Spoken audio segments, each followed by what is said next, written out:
La parole est de nouveau à François Béchiot pour Paris en commun. Madame la maire, chers collègues, depuis plusieurs années, notre ville s'attache à rendre la culture accessible à toutes et tous, en proposant sur l'espace public de nombreuses expositions gratuites. Les grilles de l'hôtel de ville, celles du square de la Tour Saint-Jacques, les berges de Seine ou encore les façades de la caserne Napoléon sont autant de lieux qui accueillent chaque année des installations éphémères, permettant aux Parisiennes, aux Parisiens et aux visiteurs venus d'ailleurs de découvrir des contenus culturels de qualité.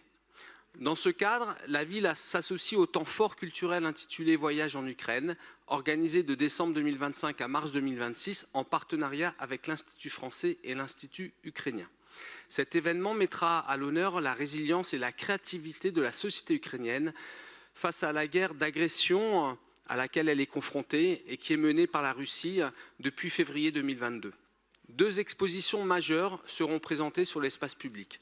La première, Trésor des musées ukrainiens, voyage à travers les collections nationales, se tiendra du 30 janvier au 10 mars 2026 sur le port de Solferino, le long des berges de Seine. À travers la reproduction de chefs-d'œuvre issus de musées de Lviv, Kiev, Kharkiv, Odessa ou Oujhorod, mais aussi de villes touchées par la guerre comme Mariupol ou Kherson, cette exposition retrace la richesse et la diversité de l'art ukrainien. Elle évoque un patrimoine forgé par le dialogue des influences slaves, juives, tatares, grecques et polonaises et profondément marqué par l'histoire spirituelle et artistique du pays.